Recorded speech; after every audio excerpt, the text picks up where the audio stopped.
राहुरी तालुक्यातील सडे येथे शनिवारी गवत घेण्यासाठी गेलेल्या 26 वर्षीय विवाहितेवर महात्मा फुले कृषी विद्यापीठात कंत्राटी पद्धतीने सुरक्षा रक्षक पदावर असलेला भानुदास डोईफोडे यानं बलात्कार केल्यानं राहुरी पोलिसांनी त्याच्याविरुद्ध गुन्ह्याची नोंद केली आहे।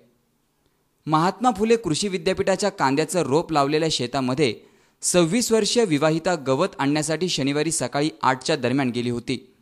त्यावेळी कंत्राटी पद्धतीने सुरक्षा रक्षक पदावर काम पाहणाऱ्या भानुदास डोईफोडे यानं तिच्यावर बलात्कार करून अश्लील हावभाव केले। त्या पीडित महिलेनं तडक राहुरी पोलीस ठाणं गाठत तिच्या व्यथा पोलीस निरीक्षक संजय पाटील यांच्या समोर मांडल्या। पोलीस निरीक्षक पाटील यांनी विवाहितेच्या फिर्यादीवरून भानुदास डोईफोडे याच्या विरुद्ध बलात्काराच्या गुन्ह्याची नोंद केली आहे। 7:30 वाजता सुमारास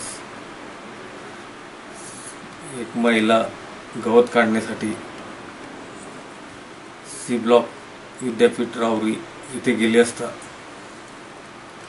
तिथे तिच्यावर त्याचा फायदा घेऊन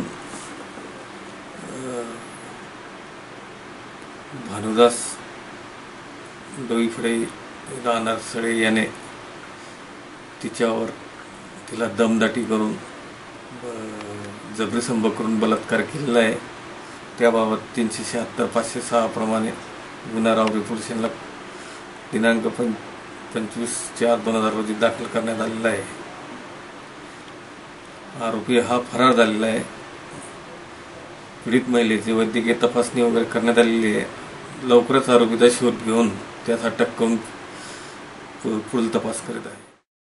आरोपी डोईफोडे हा फरार असून या घटनेचा पुढील तपास पोलीस उपनिरीक्षक छबिलदास गावंडे हे करतायत। C24 ताससाठी प्रतिनिधी गणेश नेहे, राहुरी।